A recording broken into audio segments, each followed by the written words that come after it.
मित्रों नमस्कार। मैं अमित राम केवट, अतिथि व्याख्याता हिंदी, शासकीय महाविद्यालय लोरमी। पूस की रात कहानी आप सभी ने अध्ययन किया होगा। वास्तव में यह कहानी भारतीय किसान के जीवन, फसल, साहूकार, ठंड में कैसे इनके गर्मी, ओले, बरसात कैसे काटते हैं, उनका यथार्थ चित्रण हुआ है। तो आज हम मुंशी प्रेमचंद द्वारा रचित पूस की रात कहानी का यथार्थ जो चित्रण किए हैं, निरूपण किए हैं, उन्हीं का विशद व्याख्या करते हैं। मुंशी प्रेमचंद को उपन्यास सम्राट, कहानी सम्राट भी कहा जाता है, क्योंकि इनके लगभग 300 कहानियों के आसपास लिखा है, जो मानसरोवर के 8 भागों में प्रकाशित हुआ है।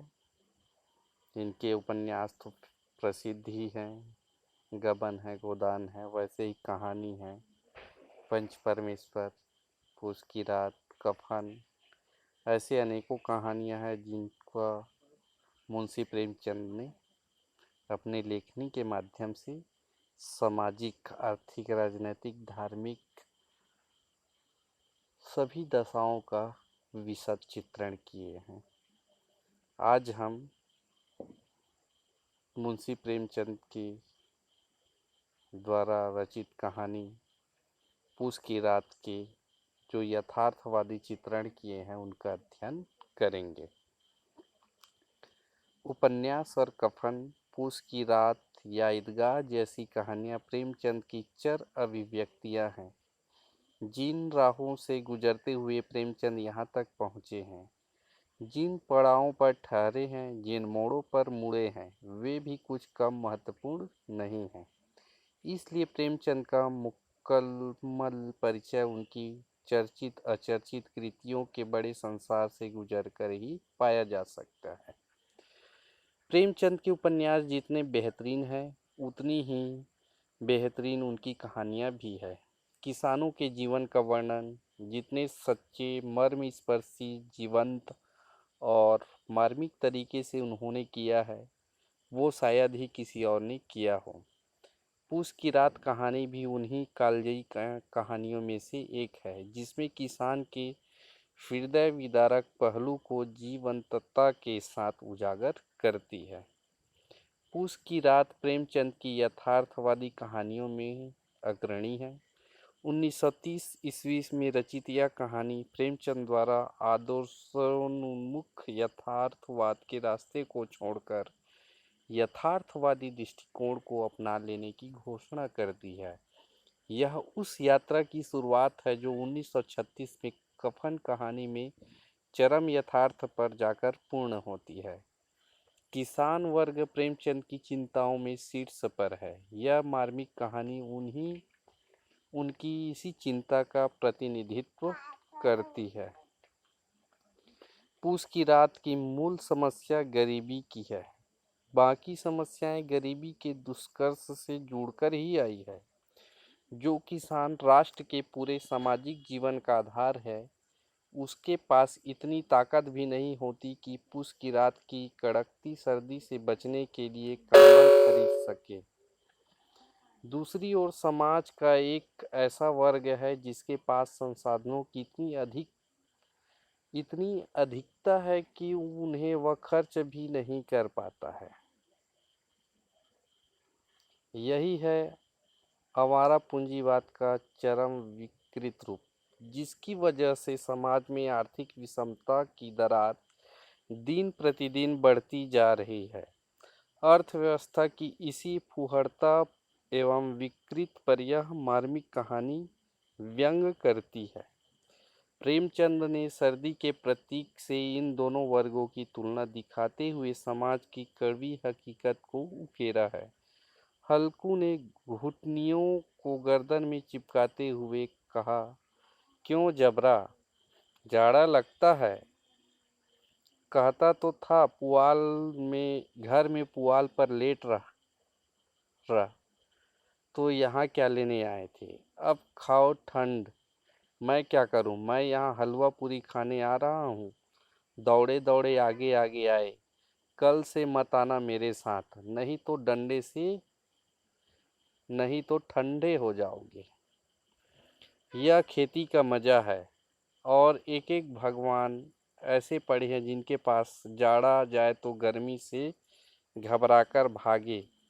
मोटे मोटे गद्दे, लिहाफ, कंबल, मजाल है कि जाड़े का गुजर हो जाए। तकदीर की खूबी है, मजूरी हम करें, मजा दूसरे लूटे। ये सिर्फ हल्कू की वेदना नहीं है, बल्कि भारतीय किसान के हृदय की वेदना है, जो आज भी किसी मुक्तिदाता का इंतजार कर रही है। हल्कू तो सिर्फ एक माध्यम भर प्रतीत होता है। यह हल्कू ही की नहीं, बल्कि हल्कू के माध्यम से कृषि प्रधान देश में रह रहे अरबों लोगों का पेट भरने वाले उस अन्नदाता का, किसान की हृदय विदारक कथा है, जो सूरज के उदय होने से पहले खेतों में आ जाते हैं और अस्त होने के बाद भी खेत की मेड़ पर बैठकर अपने सपनों को फसलों के माध्यम से पूरा करने का अरमान सजा लेता है। लेकिन वह अरमान पूरा कहाँ होता है। यह एक समस्या से निकलते नहीं कि दूसरी आकर सर पे खड़ी हो जाती है। एक भंवर से निकले नहीं कि दूसरा उन्हें अपनी चपेट में ले लेता है।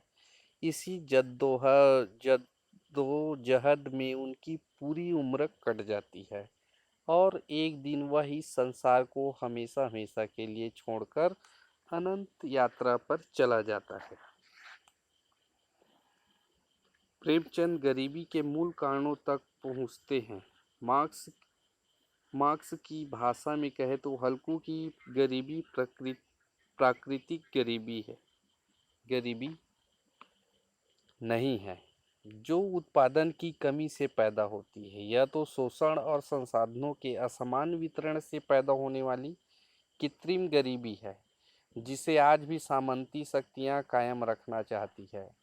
गोदान के होरी की तरह हल्कू की भी नियति है कि वह हर साल सेठ साहूकारों से उधार ले और अपनी सारी कमाई सिर्फ सूद चुकाने में खर्च कर दे। उसने कंबल के लिए 3 रुपए बचा कर रखे तो थे, किंतु वह धन सूद चुकाने में ही खर्च हो गया। इस शोषण परक व्यवस्था के प्रति हल्कू की पत्नी मुन्नी की नाराजगी इन शब्दों में व्यक्त होती है। न जाने कितनी बाकी है जो किसी तरह चुकते ही नहीं आती। मैं कहती हूँ, तुम क्यों नहीं खेती छोड़ देते, मर मर काम करो, उपज हो तो बाकी दे दो, चलो छुट्टी हुई, बाकी चुकाने के लिए ही तो हमारा जन्म हुआ है। पेट के लिए मंजूरी करो, ऐसी खेती से बाज आए। यह किसान दंपति के दर्द का चरमोत्कर्ष है। उसका शोषण इस कदर हुआ है कि वह किसान के बजाय मजदूर बनना ज्यादा पसंद करने लगा है। एक प्रचलित कहावत है कि किसी के पेट पर लात मत मारो, भले ही उसकी पीठ पर लात मार दो, मगर इस देश में आज से नहीं, सदियों से गुलामी से लेकर आज़ादी तक, पाषाण युग से लेकर आज वैज्ञानिक युग तक, बस एक ही काम हो रहा है, और वह काम यह है कि हम अपने अन्नदाता, अपने पालनहार किसान के पेट पर लात मारते ही चले जा रहे हैं। पहले किसानों का शोषण अंग्रेज, जमींदार, सेठ और साहूकार करते थे, और अब नेता, नौकरशाह, पूंजीपति और सरकारी कर्मचारी मिलकर करते हैं। अंतर बस इतना आया है कि गोरी त्वचा वालों की जगह अब काली त्वचा वाले अपने लोग शोषण कर रहे हैं। सत्ता बदली है, लेकिन स्वरूप वही है। तमाम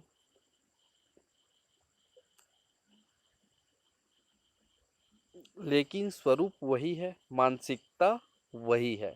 अन्यथा क्या कारण है कि देश के तमाम हिस्सों से आकर किसानों को देश की राजधानी नई दिल्ली में नग्न होकर प्रदर्शन करना पड़ता है। यहाँ तक कि किसानों के नाम पर राजनीति करने वाले नेताओं की जनसभा में अपने अधिकारों की मांग करते हुए किसान पेड़ से लटक कर आत्महत्या कर लेते हैं। फिर भी शासन सत्ता कुंभकर्णी नींद में सो रही है। जय जवान जय किसान का नारा उद्घोषित करते हुए भले ही किसान को आधुनिक युग का महानायक घोषित किया गया हो, लेकिन व्यक्ति के रूप में, एक वर्ग के रूप में उनकी निजी और सामाजिक तौर पर जितनी क्षति हुई है वह अकल्पनीय है। उसकी शायद ही कभी भरपाई हो सके।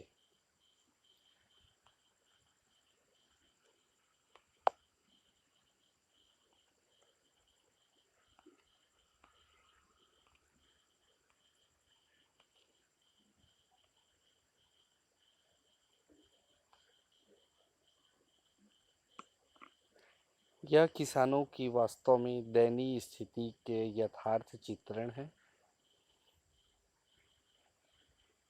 पूस की रात की कहानी के माध्यम से जो किसानों की दुर्दशा का चित्रण हुआ है वह हम दूसरे भाग में आगे अध्ययन करेंगे। मित्रों, धन्यवाद।